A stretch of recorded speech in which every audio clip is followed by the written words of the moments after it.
Cupid's arrow hasn't struck me for a while. Has he lost my address? He's around my town.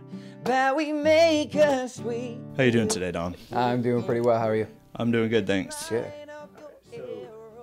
So what inspired your passion for music? What inspired my passion? Well, it's actually a football injury led to where I couldn't play anymore.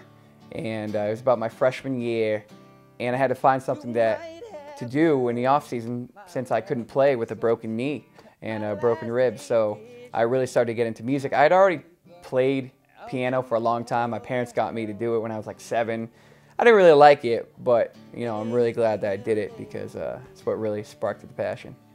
Is there a hotline I can call for love? You can put me on hold if you like. Well, you know, it never came naturally to me. I mean, I was always musical, but I was tone deaf until probably 14 or 15. And so it was never actually easy. It took a lot of hard work.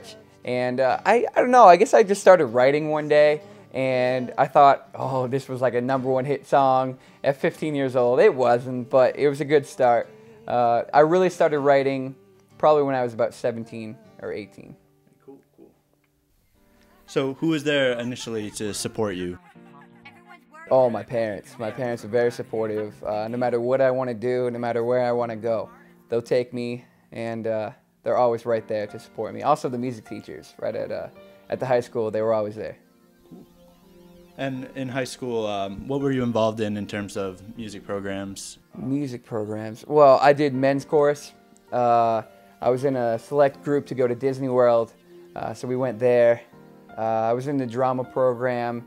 I was in Tri-M music group. So I just tried to affiliate myself with anything that was musical, even if I wasn't performing. Tell me about the X Factor experience. X Factor experience. Yeah, where did you get the idea to audition for that? And it was really just out of the blue one day. One of my friends was just telling me about it, and his mom was like, you know, X Factor's coming to Portland. You should give it a shot. And I was like, there's no way I'm going to make it on X Factor. Well, I ended up just doing a quick video and sending it in, and they misplaced my information. So I thought I didn't make it, and I get a call, 3 days later saying, oh, by the way, come to Portland because you made it to the semifinals. I went down there, and they chose me for the guys 12 through 29 group to represent them to go to Rhode Island. So how was the experience overall? Was it something you found positive? It had its ups and downs. It's not all the glam that you see on TV. It's a lot of waiting out in the freezing cold in the rain, waiting there for just 8 hours, 9 hours, just sitting there, sweating, seeing all these people that are very, very good not make it, and just a lot of competition. But it was very humbling. It was very good, very good. And how far did you actually make it in that competition? Well, the first day I made it through. I was one of the first individuals to make it through to like thousands of people. I came back the next day, and they told me I wasn't what they were looking for this season, but to come back another season. So I'm thinking about maybe coming back. When you first started, did you ever expect to be where you are now? No. I mean, it was a dream. It was like, and I'm still, I'm no superstar, but I'm always working at trying to get better and, do what I can.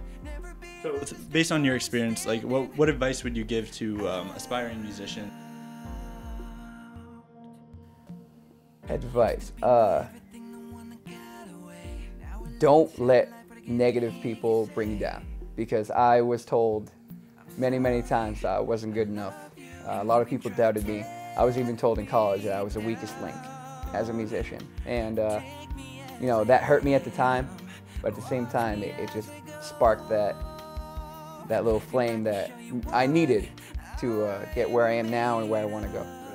Is there anything you'd change about the music industry? Is there something you wish was different about it? Something different. I wish the big names would give the small people, just hear them out, because it's kind of like, it's not really what you know, it's about who you know now. And if you don't know the right people, they won't even look at you. So I've sent out probably hundreds of emails and just try to contact a lot of people, and they just don't even look at you because you're young and because they don't really know you, but at the same time, You know, there are a lot of talented musicians out there that haven't been found. And that's what we're trying to actually do with our company. We're trying to expose young upcoming musicians to That's great. a new Such audience. a great cause. So, most challenging thing you've faced so far in your music career? Most challenging thing. Most challenging thing would probably be getting heard. Getting heard, because it's very tough to get. You know, a lot of people think they're hiring a musician, so they're going to hire him for 3 hours and pay you 20, 30 bucks. But at the same time, it takes a lot of preparation, and to do, you know, what musicians do for 3 hours is a long time. In your experience so far, what is the greatest thing about working in the music industry? The passion. It's knowing that you're going to wake up and you never know if you're going to write, you know, a really crappy song that you're just going to throw away, or you could write the next big hit. You never know. And it's just about what you feel, and, you know, all these things that happen in your life, whether it's bad or positive, you just end up writing a song about it. Right. It's the best part. Right. You definitely got to have that passion. Absolutely. To succeed. Absolutely. Tell us about new music that you're doing. Sure. Well, when I was 18, I did some writing, and I was tired of looking for producers and engineers and people to do it for me. So I decided I would just do it myself. So I went in my bedroom and I bought Logic Studios, and I recorded my first EP, which is on iTunes, when I was 18. Put it out this summer, right around May. And so that's on iTunes. I've started a YouTube account, but now I'm doing a lot of writing, a little bit more mature stuff, ready for the next chapter of studio time. Yeah, definitely. And your album on iTunes, Back to Basics. Yeah. Tell how successful has that been for you? It depends. You know, it's cool to know that I make money off of my music, because that really encourages me to know that people are listening. And it's cool when you're on Facebook or something and you see people, you know, listening on Spotify, and all of a sudden you see your name pop up. It's like, I know him. You know, it's just it's a cool feeling. But you know, I'm always reaching for the next step. I'm never just settling with, oh well, I made this much, or I've done this so far, so I'm done. I'm definitely looking at a new chapter where possibly going to Nashville. The big goal to go to Nashville and not just be another fish in the pond. You know, I really want to stand out, get an opportunity. There's like 40 recording studios just in Nashville. And there's a lot of encouragement, but there's also a lot of, I don't know, negatives. So it goes hand in hand, and I'm just trying to push through it and know that all these things that happen, you know, they're going to put me in the right place. Right. So, in terms of Nashville, where do you want to see yourself in, like, say, 5 years? 5 years, I want to be heard on the radio.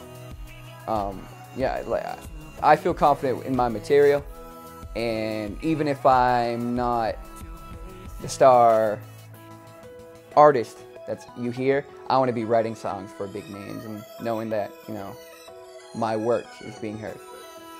Have you been doing any live shows, any local events? Yeah, I mean, this summer I did the Old Port Fest, and I opened up for Amy Allen and Sparks the Rescue. That was a pretty cool experience. That was where I got my first taste of, you know, performing in front of a big crowd. Right. I do a lot of small time shows, a lot of open mic nights. I do anything. You know, I never feel like, oh, I'm too good for this place or anything like that, because everybody is just trying to be heard. Good to get out there and get your name known. Yeah, no matter what. I mean, I'd play in a street corner if it meant, you know, people hearing me. So, like you were saying about the music industry today, how it's you got to know people now. Yeah. Do you think that can change? Do you think that that people can, young upcoming artists can still? Absolutely.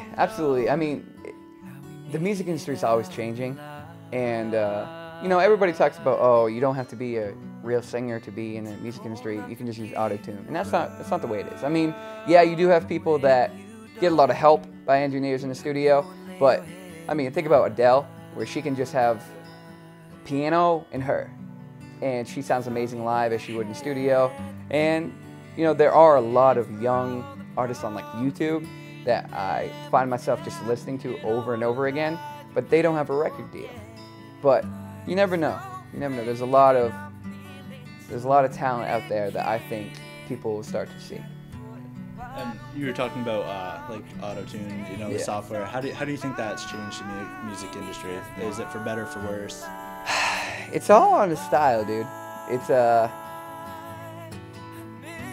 you know, T-Pain uses it. A lot of pop artists use it, but a lot of artists use pitch correct. You know, even rock bands and a lot of like Asking Alexandria, they use a lot of auto-tune. So it's a lot about style. I don't think that using it or not using it makes you a better singer or anything. I think it's just based upon style and what you like to hear.